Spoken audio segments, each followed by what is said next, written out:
Di tengah gugusan bukit berhutan lebat yang membentang dari barat ke timur Sumatera Selatan, tersebutlah seorang panglima yang disegani bukan hanya karena ketangkasan bertarungnya, melainkan juga karena kelicinan taktiknya. Ia dijuluki Panglima Kumbang, karena pakaian hitamnya yang pekat dan cara geraknya yang cepat seperti serangga malam. Masyarakat sekitar menyebutnya sebagai pelindung rakyat, namun penjajah Belanda mencatatnya sebagai pemberontak paling menyulitkan. Lahir di daerah hulu Sungai Musi, ia mewarisi darah pejuang dari ayahnya yang merupakan kepala dusun dan ibunya seorang keturunan pejuang Pagaruyung. Sejak kecil, Kumbang telah dibekali ilmu bela diri dan ilmu kebatinan dari para tua-tua adat. Wajah Panglima Kumbang sering kali digambarkan dalam cerita rakyat sebagai seseorang yang memiliki mata tajam seperti elang malam. Tatapannya menembus jiwa lawan, bahkan membuat para pasukan kompeni yang paling berani sekalipun mengurungkan niat menyerang. Kulitnya sawo matang gelap, hasil dari seringnya berlatih di bawah terik dan merayap di malam hari dalam strategi gerilya. Rambutnya panjang dan ikal, selalu diikat ke belakang dengan tenunan rotan kecil sebagai lambang kesetiaan pada nenek moyang. Tidak pernah terlihat dia tersenyum di medan laga, karena baginya perang adalah sakral, bukan hiburan. Pakaian yang dikenakannya menjadi simbol perlawanan dan identitas. Kain hitam dari serat alam ia jahit sendiri, sebagai tanda bahwa ia bukan budak pakaian orang Eropa. Ikat kepala dengan motif kumbang diukir dengan tinta hitam dari arang dan air rempah. Ia juga mengenakan sabuk kulit kerbau dengan ukiran kuningan yang dipercayai sebagai pelindung dari senjata tajam. Di bahu kanannya tergantung selendang merah, peninggalan ibunya yang wafat dibunuh penjajah saat membela ladang mereka. Tidak ada satupun prajurit Kumbang yang tidak mengenakan warna gelap, mereka adalah bayangan dari ketakutan Belanda. Cerita tentang keberanian Panglima Kumbang tersebar hingga ke wilayah Jambi dan Bengkulu. Dikatakan ia mampu menghilang di malam hari, berpindah tempat dengan cepat, dan menyerang tanpa terdengar langkahnya. Strategi tempurnya menggabungkan kelincahan silat harimau dengan kecerdasan gerilya ala hutan rimba. Ia tidak menyerang dari depan, tapi dari belakang, dari atas, dari sisi yang tak disangka. Belanda pun mulai menyewa para pemburu kepala dan mata-mata lokal, namun tak satu pun berhasil mengendus keberadaan markasnya. Ia tak memiliki benteng, hanya hutan dan rakyat setia sebagai tamengnya. Panglima Kumbang bukan sekadar pejuang yang marah. Ia adalah simbol gerakan bawah tanah yang terorganisir. Ia mengatur jaringan pengintai dari para pedagang. Panglima Kumbang lahir di tengah lebatnya rimba Sumbawa Timur, dari seorang ibu tabib hutan dan ayah petarung bayangan yang mengabdi pada kerajaan kecil bernama Langit Merah. Ia tak tumbuh di istana atau balairung, melainkan dalam pelukan akar beringin dan suara burung-burung malam. Sejak usia 5 tahun, ia sudah mampu membaca arah angin dan membedakan jejak rusa dari harimau. Ibunya mengajarkan ilmu ramuan dan penyembuhan, sementara ayahnya menurunkan jurus-jurus silat bayangan yang hanya diajarkan pada keturunan darah merah pertama. Nama asli Panglima Kumbang adalah Latoding, namun ia tak pernah menyebutkan nama itu setelah usia 12. Pada malam purnama merah, sepasukan penjajah Belanda menyerbu desa kecil tempat keluarganya tinggal, membumi hanguskannya demi tambang emas tersembunyi di bawah bukit. Ayahnya gugur melindungi gerilyawan lokal, ibunya dibakar hidup-hidup di pondok pengobatan. Sejak itu, Latoding menghilang, dan Kumbang pun lahir, seekor bayangan hitam yang selalu datang di malam hari, menusuk senyap musuh, lalu lenyap sebelum ayam berkokok. 7 tahun ia mengembara sendiri, berpindah dari satu gua ke gua lain, bersahabat dengan ular dan burung pemangsa. Ia menemukan kembali kekuatan tubuhnya lewat pertapaan, dan mengasah ketajaman nalurinya dengan berburu. Di pegunungan Tambora, ia belajar dari seorang pertapa tua bernama Seklonto, yang memberinya ilmu tentang napas dalam, teknik menyatukan detak jantung dengan detak bumi. Dalam waktu 3 tahun, ia dapat menghindari panah dari jarak 5 langkah dan berjalan tanpa meninggalkan jejak. Suatu malam, saat kabut turun di lereng gunung, ia melihat sekelompok orang berseragam kolonial menyiksa seorang anak muda karena mencuri sekarung beras. Tanpa bicara, Kumbang muncul dari balik kabut dan menebas sebatang bambu tajam ke arah kaki penjajah itu. 3 orang roboh dalam hitungan detik. Si anak diselamatkan, dan desas-desus tentang bayangan dari hutan mulai menyebar dari mulut ke mulut. Namanya menjadi legenda, bahkan sebelum ia mengangkat senjata resmi atau memimpin laskar. Penduduk mulai mengenalnya sebagai pelindung rimba, penyembuh luka, dan pembalas dendam dari hutan. Namun Kumbang bukanlah pembunuh tanpa tujuan. Ia mencatat siapa yang mengkhianati tanah dan siapa yang menjual air mata rakyat demi secarik surat dari Batavia. Dalam setiap pergerakannya, ia meninggalkan tanda, lukisan kumbang hitam di batu, dinding, atau bahkan tubuh musuhnya.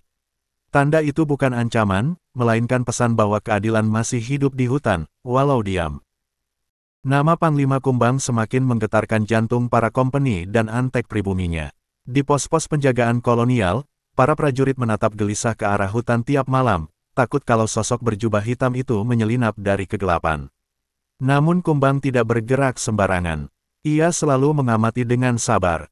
Sebulan penuh ia mengintai satu pos musuh hanya untuk memastikan satu sasaran, kepala residen Belanda yang memerintahkan pembantaian rakyat Sape.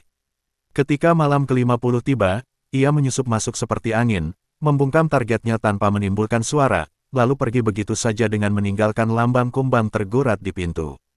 Setelah kejadian itu, ia menjadi simbol ketakutan sekaligus harapan. Rakyat diam-diam menyebutnya sebagai lelaki dari langit gelap, mitos yang mengandung kebenaran. Ia tidak hanya membunuh, ia membangun. Dari reruntuhan desa-desa yang dibakar Belanda, ia mengorganisasi kelompok-kelompok kecil pemuda untuk belajar silat, menanam kembali, dan merawat yang terluka. Gerilya bukan sekadar perang, bagi Panglima Kumbang, itu adalah tentang melindungi napas bumi dan air-air mata ibu. Tahun 1915, ketika jalur tambang emas Sumbawa dijaga ketat oleh pasukan elit Belanda, Kumbang melakukan aksi paling nekat sepanjang hidupnya. Ia menyusup masuk ke kam utama tambang bersama dua sahabatnya, Tio, bekas tukang tambang yang dibuang, dan Ranga, mantan prajurit KNIL yang berbalik arah. Mereka membakar seluruh gudang logistik, meledakkan dua gerbong tambang, lalu membebaskan 23 tahanan kerja paksa. Aksi itu mengguncang Batavia. Belanda menurunkan pemburu bayaran dari luar negeri untuk mengejarnya, namun tak satu pun berhasil pulang hidup. Namun dalam tiap keberanian, ada duka yang tersembunyi. Dalam satu penyerbuan ke markas musuh di Maluk, Tio tertangkap dan dieksekusi di depan umum. Kumbang datang diam-diam malam harinya, membawa jasad sahabatnya kembali ke hutan, memakamkannya di bawah pohon yang dahulu menjadi tempat latihan mereka. Sejak itu, Kumbang mulai lebih pendiam, jarang berbicara, dan hanya menatap lama kekobaran api saat malam menjelang.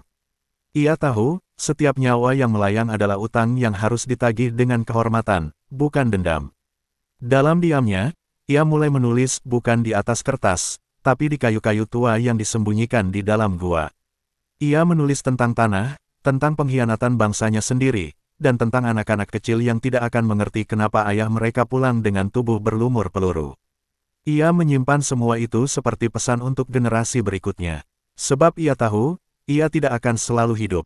Tapi jika ada yang menemukan tulisannya, dan merasa ada yang mengalir di darahnya ketika membacanya, mungkin, Kumbang belum sepenuhnya mati. Suatu malam di tahun 1917, Panglima Kumbang bertemu dengan seorang gadis muda bernama Salma, putri seorang dukun tua dari hutan Lamere.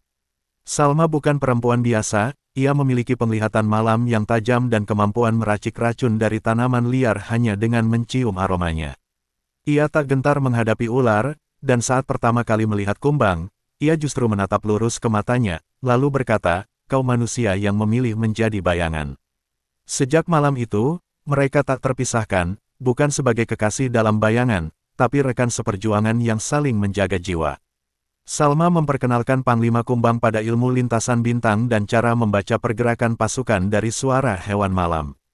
Ia mengajarinya menenangkan luka batin lewat ramuan akar bulan dan nyanyian lembut dari suku leluhurnya. Sebaliknya, Kumbang mengajarinya jurus pengalih jejak dan seni menembus barikade tanpa suara. Mereka menjadi pasangan yang ditakuti para kompeni, satu seperti api sunyi, dan satu seperti bayangan gelap. Bersama, mereka membebaskan 5 desa dalam waktu 2 bulan, dan menghancurkan 2 pangkalan pasukan Zeni kolonial di pinggir Danau Rawasori. Namun kemenangan demi kemenangan membuat Batavia geram. Kolonial mengirim Kapten Van Houten, pemburu manusia berdarah dingin yang pernah memimpin eksekusi massal di Sumatera Barat. Van Houten membawa satu kompi tentara bersenjata berat dan menggunakan taktik bumi hangus untuk menarik Kumbang keluar dari persembunyiannya. Desa demi desa dibakar lagi. 3 laskar rakyat ditangkap dan digantung. Tapi Panglima Kumbang tetap tak muncul. Ia menunggu, mengamati, dan menyusun satu rencana paling licik yang pernah ia rancang. Dalam malam penuh gerimis, Kumbang dan Salma menyamar sebagai pengemis tua dan anak gadis, menyusup ke dalam pos utama Van Houten di daerah Pelabuhan Kayangan. Mereka memanfaatkan kebiasaan Belanda yang selalu menyantap makan malam bersama dan menggelar musik tiap malam Kamis. Tepat saat lonceng menandakan pukul 9, Kumbang meledakkan gudang senjata dari jarak jauh, sementara Salma menyebar racun di tempat penyimpanan air. Pos itu lumpuh dalam satu malam. Van Houten selamat, tapi menderita luka berat. Ia kembali ke Batavia dan mengundurkan diri dalam diam. Aksi itu membuat Panglima Kumbang jadi buronan nomor 1 se-Nusantara. Hadiah besar ditawarkan bagi siapapun yang bisa menangkapnya, hidup atau mati. Tapi tak ada satupun pengkhianat yang cukup berani, karena cerita tentang mata kumbang yang menyala di pohon malam telah mendarah daging. Bahkan anak-anak di desa meniru sosoknya saat bermain perang-perangan. Sementara itu, di dalam hutan terdalam, Kumbang mempersiapkan pasukan terakhirnya, Laskar Bayangan, yang terdiri dari petani, pemburu, dan anak-anak muda yatim piatu. Ia tahu, perang besar akan datang, dan darah akan mengalir lebih deras dari sungai. Tahun 1918, ketika dunia dilanda kekacauan karena Perang Dunia I, di sudut kecil Nusantara, perang tak kalah sengit berkecamuk antara penjajah dan rakyat yang terinjak. Di tengah kabut perang itu, Panglima Kumbang menyiapkan markas rahasia di jantung hutan Moyo. Markas itu tersembunyi di balik tebing karang dan ditutupi tanaman rambat. Disinilah ia melatih laskar-laskarnya, mereka diajarkan silat gerilya, membaca medan, mengenal racun, dan berpikir seperti predator. Yang menaklukkan penjajah bukan kekuatan otot, katanya dalam pelatihan, tapi kesabaran dan kehendak untuk tidak menyerah walau darahmu kering. Laskar Bayangan berjumlah 112 orang, sebagian besar adalah pemuda yang kehilangan keluarga, rumah, atau masa depan. Ada pula para wanita yang ahli melempar pisau dan membuat jebakan alam. Dalam beberapa bulan, mereka melakukan operasi kecil yang membuat Belanda kalang kabut, menggagalkan konvoi logistik, membakar jembatan kayu, menyabotase rel kereta tambang, dan membebaskan tawanan politik. Setiap operasi dilakukan nyaris tanpa suara. Musuh hanya akan menemukan tanda kumbang hitam di dinding setelah semuanya terlambat. Namun kekuatan tak selalu datang dari jumlah. Belanda akhirnya menemukan lokasi markas melalui seorang pengkhianat bayaran yang menyusup sebagai buruh. Tengah malam, mereka menyerang dengan artileri ringan dan gas beracun. Hutan Moyo terbakar sebagian, dan laskar tercerai-berai. Kumbang sendiri terluka di dada kanan, namun berhasil membawa Salma dan beberapa anak muda melarikan diri melalui sungai bawah tanah yang hanya ia ketahui. Itu adalah malam di mana banyak nyawa hilang, dan malam yang mengubah Kumbang selamanya. Selama 2 minggu, Kumbang bersembunyi di gua sempit bersama Salma dan 8 laskar muda. Salma merawat lukanya dengan ramuan akar tanah dan kelopak bulan. Dalam kesunyian dan derita, ia mulai menyadari bahwa perjuangannya tak bisa lagi dilakukan sendiri. Gerilya memang menumbangkan pohon besar, kata Salma. Tapi untuk menumbuhkan hutan, kau butuh lebih dari bayangan. Kata-kata itu menusuk hati Kumbang. Ia mulai menulis surat-surat rahasia kepada tokoh-tokoh perlawanan di luar Sumbawa, dari Bali, Sulawesi, hingga Sumatera. Kumbang tahu waktunya tidak panjang. Tubuhnya yang dulu kuat mulai melemah karena racun gas dan luka yang tak pernah sembuh sempurna. Tapi semangatnya justru semakin tajam.